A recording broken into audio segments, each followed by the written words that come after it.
Hola y bienvenidos. Hoy nos vamos a sumergir en un tema que, puede sonar muy técnico, pero que de verdad está construyendo el futuro de cómo nos conectamos, la inteligencia artificial aplicada a las redes 5G. Y para analizarlo tenemos sobre la mesa un artículo de investigación que nos ha parecido, fascinante. Se titula Machine Learning at the Edge: A Data-Driven Architecture with Applications to 5G Cellular Networks. Nuestra misión de hoy es bastante clara: ir más allá de la palabra velocidad, que es lo que siempre oímos, y entender cómo el Machine Learning puede de verdad transformar nuestras redes móviles en algo casi vivo, algo inteligente y predictivo. Y lo mejor es que no es teoría, no es ciencia ficción, se basa en un análisis de datos reales de cientos de estaciones base en Estados Unidos. Así que vamos a desgranar esto a fondo. Para empezar, hablemos del 5G. Todos hemos oído hablar de él, pero casi siempre se nos vende como un 4G más rápido. Y yo pienso, mi 4G ya me permite ver Netflix sin problemas. ¿Dónde está la revolución? El artículo, ya desde el principio, menciona unos objetivos de rendimiento, unos KPIs, que suenan a otra galaxia. Totalmente.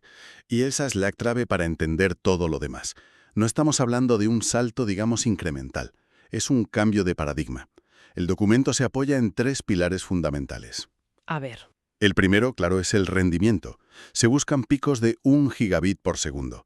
Esto es lo que necesitas para que la realidad virtual o la aumentada no sea una experiencia mareante, sino algo fluido. Pero los otros 2, para mí, son los que de verdad cambian las reglas del juego. ¿Cuáles son? El segundo es la latencia, es decir, el tiempo de respuesta de la red. El objetivo es bajar de 1 milisegundo. 1 milisegundo. Para que la gente se haga una idea, ¿eso comparado con qué es? Pues mira, el parpadeo de un ojo humano dura entre 100 y 150 milisegundos. O sea, es literalmente casi instantáneo. Exacto. Es una respuesta casi imperceptible. Y esto es lo que habilita, por ejemplo, que los coches autónomos se comuniquen entre sí en una fracción de segundo para evitar un accidente. O la cirugía a distancia. Y el tercer pilar es la fiabilidad. Tiene que ser altísima, del 99,9999%. La red sencillamente no se puede caer. Entiendo. O sea que el problema no es que mi vídeo de YouTube tarde un segundo más en cargar, sino que la infraestructura que tenemos ahora, la del 4G, simplemente no se diseñó para soportar coches que hablan entre sí o cirujanos operando a kilómetros de distancia. Ha estado en el clavo. El artículo lo describe muy bien. Las redes 4G son en esencia descentralizadas. Cada estación base, cada antena que vemos por la calle, es como una isla. Una caja negra, dice el artículo. Justo. Una caja negra incluso para el propio operador de la red. Tienen un acceso muy limitado a los datos internos de funcionamiento, lo que hace imposible aplicar optimizaciones a gran escala.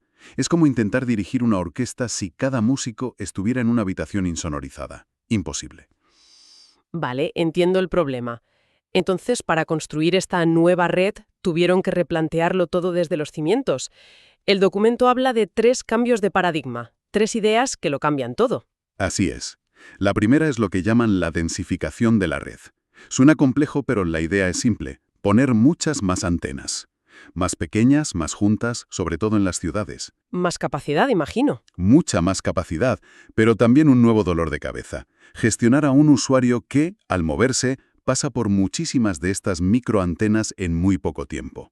El sistema tiene que ser increíblemente ágil. La segunda idea me suena más. El Mobile Edge Cloud, o MEC. Es la idea de acercar el cerebro, el procesamiento, al usuario, ¿no? Justo. En lugar de que tus datos tengan que viajar cientos de kilómetros a un servidor central en otra ciudad, se procesan en un pequeño centro de datos que podría estar en tu propio barrio, en el borde de la red. Esto es absolutamente fundamental para conseguir esa latencia de menos de 1 milisegundo. Y la tercera idea, que es el corazón de este estudio. Es la automatización. Con miles de antenas con una complejidad que se dispara, es humanamente imposible gestionar la red a mano. No hay suficientes ingenieros en el mundo. Y ahí es donde entra la inteligencia artificial. Ahí entra de lleno. La solución que proponen es usar Machine Learning y las llamadas redes definidas por software, o SDN. Hay que pensar en el Machine Learning como el cerebro que analiza todos los datos y toma las decisiones inteligentes. Y el SDN es como el sistema nervioso central, que permite a ese cerebro dar órdenes a toda la red, de forma flexible y coordinada. algo que en 4G era, vamos, impensable. Y lo que le da una credibilidad enorme a toda esta propuesta, y por eso elegimos este artículo, es que no se han quedado en la teoría, en la simulación. Han puesto a prueba sus ideas con una cantidad de datos del mundo real que es, sinceramente, apabullante. Sin duda, este es el gran valor del estudio. No es un modelo matemático en un laboratorio. Analizaron registros anonimizados de 650 estaciones base. ¿650? Sí, de un gran operador en Estados Unidos y en dos de las zonas más densas y tecnológicas del planeta, San Francisco y el corazón de Silicon Valley, entre Palo Alto y Mountain View. Estamos hablando de datos de más de 600.000 usuarios al día. Es una radiografía real y a gran escala de cómo respira una red móvil moderna. ¿Y qué buscaban en esa radiografía? O sea, ¿qué datos concretos miraban para entender ese pulso de la ciudad? Se centraron principalmente en tres métricas clave. La primera, la utilización de cada antena, es decir, cómo de ocupada estaba en cada momento. La segunda, el número de handovers. ¿Qué es cuando nuestro móvil salta de una antena a otra? Exacto, ese proceso que ocurre constantemente cuando nos movemos.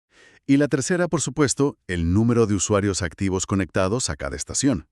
Y lo que vieron, que es muy interesante, es que aunque hay patrones predecibles, las horas punta, los valles por la noche, cada estación base tiene su propia personalidad, su firma única de comportamiento que depende de si está al lado de una oficina, una zona residencial o una autopista.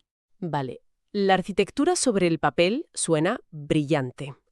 Más antenas, cerebros locales en el borde. Pero me da la sensación de que hay una decisión que, si la tomas mal, hace que todo este castillo de naipes se venga abajo. Y es, ¿cómo demonios agrupas las antenas? ¿Quién decide qué estación base pertenece a cada equipo? Porque una mala decisión ahí y el caos puede ser monumental, ¿no? Has dado, pero vamos, en el mismísimo clavo. Es la decisión crítica, el pilar sobre el que se sostiene todo. Proponen una arquitectura de control en varias capas, que es muy elegante. Imagínala en tres niveles. A ver, Abajo del todo, en la calle, tienes la RAN, la red de acceso por radio. Son las antenas, las estaciones base, que en 5G llaman GNBs. Luego, en un nivel intermedio, tienes la gran innovación, los controladores RAN. los cerebros locales. Exacto. Esos jefes de equipo que están en el borde de la red, en el MEC. Cada uno de estos controladores gestiona un grupo, un clúster de antenas. Y arriba del todo, en la nube, está el controlador de red, que es como el director de orquesta. Supervisa a todos los controladores locales y toma decisiones a una escala de tiempo más lenta, de minutos u horas. Vale. La analogía del director general y los jefes de equipo es potente. Pero en una empresa, si una empleada se cambia de equipo, es un simple trámite administrativo. Aquí estamos hablando de un usuario en un coche a 100 km por hora por una autopista. ¿De verdad el sistema es tan ágil como para que ese trámite, ese cambio de equipo, ese handover, ocurra en milisegundos sin que se me corte la llamada? Es una objeción muy buena. Y es precisamente el problema que esta arquitectura busca resolver. Un sistema totalmente centralizado, con un único supercerebro para toda la ciudad, se colapsaría. No podría gestionar tantísima información en tiempo real. Se colapsaría de verdad. El estudio da un dato que es demoledor. Hicieron la prueba. Intentaron procesar en tiempo real los datos de solo 178 estaciones en una única máquina virtual potente. Y no pudieron. La máquina no daba abasto. Se ahogaba en datos. Vaya. Por eso, esta arquitectura distribuida, con jefes de equipo locales, es la única forma viable. Y tu pregunta sobre el coche a 100 por hora nos lleva directamente a la primera gran aplicación que proponen con esta estructura. A cómo formar esos equipos, imagino. Exacto. ¿Cómo decides qué antenas van en cada clúster? La razón por la que esto es tan importante es, como decías, la movilidad. Si tu coche pasa de una antena gestionada por el controlador a otra gestionada por el controlador B, ambos controladores tienen que hablar entre sí, coordinarse, pasarse toda tu información. Y eso añade tiempo, añade latencia. Exacto. Es un handover malo o complejo. El objetivo, por tanto, es diseñar los clústeres de tal forma que la inmensa mayoría de los movimientos de los usuarios ocurran dentro del mismo clúster, entre antenas gestionadas por el mismo jefe de equipo. Y el artículo compara dos formas de hacerlo. La primera es la que se nos ocurriría a cualquiera, la más obvia, agrupar las antenas que están juntas en un mapa. la lógica geográfica. Esa es la línea de base, el método tradicional, coger un mapa y dibujar círculos. Pero la propuesta del artículo es mucho, mucho más inteligente, usar los datos. En lugar de mirar un mapa, miran cómo se mueve la gente. ¿Cómo hacen eso? Crean un grafo, una red, donde cada antena es un punto, y unen dos puntos con una línea si hay usuarios que se mueven entre esas dos antenas. Cuanto más gente hace ese trayecto, más gruesa y fuerte es esa línea. Ah, claro. Al final, tienes un mapa que no muestra calles ni edificios, sino las autopistas de movilidad reales de los usuarios. Y entonces un algoritmo de clustering analiza este mapa de flujos y agrupa de forma natural las antenas que están más fuertemente conectadas por el movimiento real de las personas. Y lo que me parece alucinante de los mapas que muestran en el paper es que el algoritmo, sin tener ni idea de geografía, sin saber lo que es un tren o una autopista, ha sido capaz de descubrir la línea de tren Caltrain y la autopista 101 solo mirando cómo se mueven los teléfonos. Es que es eso. Es como si los datos dibujaran el verdadero mapa oculto de la ciudad. ¡Es increíble! Dan un ejemplo fantástico en San Francisco. Hay una antena cerca de la autopista que, geográficamente, está bastante lejos del centro financiero. El método tradicional nunca las juntaría, pero el algoritmo de datos ve un flujo masivo de coches que van cada mañana por esa autopista hacia el centro y dice, un momento, estas antenas, aunque estén distantes, funcionalmente son un mismo corredor. Y las agrupa. Captura el patrón de la gente que va a trabajar. Lo mismo pasa con las antenas a lo largo de las vías del tren en Palo Alto. El algoritmo por sí solo crea un clúster del tren. Es brillante, de verdad. Pero, vale, es más inteligente, más elegante. Pero, ¿realmente merece la pena tanto esfuerzo computacional en vez de usar un simple mapa? ¿El resultado final es tan diferente en la práctica? Totalmente. Y aquí es donde los datos dejan en evidencia a la intuición. El enfoque basado en datos reduce los handovers problemáticos, esos que ocurren entre clústeres diferentes, en más de un 40%. ¿Un 40%? Más de un 40% es una barbaridad. En la práctica, es como si eliminaras casi la mitad de los dolores de cabeza de coordinación de la red. Y todo simplemente por haber escuchado cómo se mueve la gente, en vez de mirar un mapa estático. Además, y esto es muy importante, descubrieron que basta con recalcular estos grupos una vez al día para que sigan siendo óptimos, lo que lo hace muy, muy práctico para un operador. Entiendo. O sea que esta organización en clústeres inteligentes no es solo para mantener la casa ordenada en tiempo real. Me imagino que tener todos esos datos agregados por zonas te da un poder increíble para mirar hacia adelante. Es por ahí por donde van los tiros. Usar esto para predecir el futuro de la red. Has anticipado perfectamente la segunda gran aplicación del estudio. Es el siguiente paso lógico. Una vez que tienes la red organizada de forma inteligente, el siguiente paso es usar esa inteligencia para predecir. Concretamente, lo que intentan predecir es el número de usuarios que habrá conectados a cada antena dentro de 5, 15 o incluso 45 minutos. Un momento.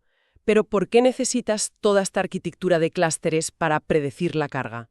¿No podría cada antena, de forma individual, con su propio historial de datos, hacer una predicción más o menos decente por su cuenta? Algo como, si todos los lunes a las 9 de la mañana estoy a tope, es muy probable que el lunes que viene también lo esté. Es una pregunta muy lógica y, de hecho, es el método tradicional. Es lo que en el artículo llaman el enfoque local, similar a cómo funcionaría una red 4G. Pero el problema de ese enfoque es que una antena sola es ciega a lo que pasa a su alrededor. Claro. Solo conoce su propio pasado. No tiene ni idea de que hay un atasco monumental en la autopista cercana y que en los próximos 15 minutos va a recibir una avalancha de usuarios que normalmente no estarían ahí. El enfoque basado en clúster que proponen es radicalmente distinto. ¿Cómo funciona exactamente? El controlador RAN, nuestro jefe de equipo, no mira a cada antena por separado. Analiza los datos de todo su clúster como si fuera un único sistema interconectado. Ah. El modelo de Machine Learning aprende que una subida de usuarios en la antena A, que está al principio de la línea de tren, suele ir seguida 5 minutos después de una subida en la antena B, que es la de la siguiente estación. Aprende los patrones de movimiento dentro de su zona. Aprovecha lo que llaman la correlación espacial. Suena muchísimo más potente y me imagino que los resultados lo confirman, ¿no? De manera contundente. El enfoque de clúster es sistemáticamente mejor en todas las pruebas. Pero lo más interesante es que la ventaja se dispara cuando más lejos intentas predecir en el futuro. Ah, sí. Sí. Al predecir lo que pasará en 45 minutos, logran reducir el error de predicción hasta en un 53%. Más de la mitad del error. Sí, es una ganancia de precisión enorme. Es la diferencia entre tener una estimación vaga, como si fuera un horóscopo del tiempo, y tener una predicción bastante fiable sobre la que puedes tomar decisiones. Vale, esto es técnicamente impresionante, no hay duda. Pero, llevémoslo a la práctica. ¿Qué significa para alguien como yo que va en su coche? ¿Para qué me sirve que la red sepa cuánta gente habrá en una antena dentro de media hora? Pues el documento lo ilustra con un ejemplo práctico que es sencillamente brillante. La recomendación de rutas inteligentes para vehículos. Imagina un coche conectado, o, en el futuro, un coche autónomo. Los pasajeros quieren la mejor conexión a Internet posible, ya sea para trabajar en una videollamada o para ver una película en alta definición. La calidad de la conexión se convierte en un factor tan importante como el tiempo del trayecto. Claro, de nada me sirve llegar 5 minutos antes a mi destino si durante el viaje he tenido una videollamada de trabajo horrible, totalmente entrecortada. Exacto. Con esta capacidad de predicción, la red puede analizar 3 rutas posibles para ir de un punto A a un punto B. La ruta 1 es la más corta en kilómetros, pero la red predice que pasa por una zona que estará muy congestionada de usuarios en 10 minutos. Y mi conexión se resentirá. Muchísimo. En cambio, la ruta 2 es un poco más larga, pero te garantiza una conexión estable y de alta velocidad durante todo el trayecto. El sistema, tu navegador, podría ofrecerte esa alternativa. ¿Quieres la ruta más rápida o la ruta con mejor conexión? Vaya, o sea que mi GPS podría ofrecerme una ruta panorámica para mi conexión de datos, no solo para las vistas. Es la analogía perfecta. El estudio muestra un caso real en San Francisco con 3 rutas posibles, y demuestran que la ruta más rápida en minutos no siempre es la mejor para la conexión. Y lo más interesante, dependiendo de la hora a la que salgas, la mejor ruta de conexión cambia. A las 5 de la tarde puede ser la del norte, pero a las 5:30 puede ser la del sur. Esto permite a un operador ofrecer un servicio completamente nuevo y de un valor inmenso. Bien, creo que es un buen momento para recapitular las ideas clave. Ha sido un análisis muy denso. Lo primero que me llevo, y creo que es fundamental, es que el 5G no es solo más velocidad, es la puerta a una red que se gestiona sola. Exacto, una red verdaderamente inteligente. Y la segunda idea clave es que la forma práctica, la forma real de construir esa inteligencia, es con una arquitectura distribuida, con esos cerebros locales, los controladores en el borde de la red, gestionando pequeños grupos de antenas. Tercero, y esto me ha parecido fascinante, que para formar esos grupos es infinitamente más eficaz escuchar a los datos, ver cómo se mueve la gente, que simplemente mirar un mapa. La red se adapta a los flujos humanos reales, no a la geografía estática. Y cuarto, que al analizar esos grupos como un todo, aprovechando las correlaciones espaciales, se puede predecir el comportamiento de la red con una precisión que antes era impensable. Y eso, como hemos visto, abre la puerta a servicios que ahora mismo ni imaginamos. Para terminar, y como nos gusta hacer siempre, el propio estudio deja una reflexión en el aire, una puerta abierta a lo que podría venir después, ¿verdad? Sí, y es una idea muy potente. Ellos se han centrado en predecir el número de usuarios, que ya es un gran avance. Pero se preguntan, ¿y si llevamos esto más allá? Sugieren extender este tipo de predicción a otras métricas de la red. Por ejemplo, Imagina una red que no solo predice la congestión en una zona, sino que, antes de que ocurra, ya está redirigiendo flujos de datos por rutas alternativas de la red para evitarla. O que predice un gran movimiento de gente hacia un estadio para un concierto, y de forma proactiva ajusta dinámicamente la cobertura y la potencia de las antenas para prepararse para esa avalancha. ¡wow! Antes de que llegue la primera persona. O sea, que pasaríamos de una red que reacciona a los problemas, que es básicamente la que tenemos ahora, a una red que se anticipa a ellos, que soluciona un problema antes de que yo, como usuaria, me dé cuenta siquiera de que lo tengo. Exactamente. Una red preemptiva, una red que actúa antes. Ese es el verdadero cambio de paradigma. Y el futuro hacia el que apunta esta investigación. Una idea realmente potente para cerrar. Muchísimas gracias por acompañarnos en este análisis. Ha sido un placer. El placer ha sido mío. Hasta la próxima.